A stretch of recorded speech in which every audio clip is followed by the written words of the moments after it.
स्वतःमध्ये बदल असला पाहिजे की आपण भ्रष्टाचार करायचा नाही, आपण कोणती लाच घ्यायची नाही.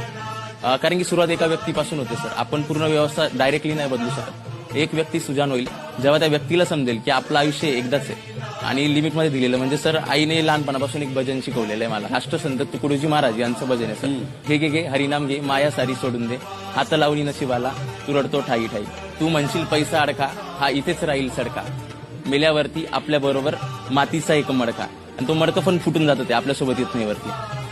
तू म्हणशील बायका पोरं हे तुझ्या मागेचे चोर, मेल्यावरती खापरं फोडतील तुझ्याच डोक्यावर. म्हणजे तू कितीही कमव त्यांच्यासाठी, शेवटी तुझ्याच नावाने तू पोचला जाशील. तू म्हणशील घरदार हे इथेच राहील सारं, मेल्यावरती आपले घर गावाच्या बाहेर म्हणजेच स्मशानामध्ये. म्हणजे तुम्ही कितीही अर्न करा, हे मूल्य आणि शेवटी आपल्याला एकट्यालाच निघून जायचंय. सो ही जर भावना डोळ्यासमोर ठेवली तर भ्रष्टाचार नावाची गोष्टच आपल्या डोळ्यासमोर येईल.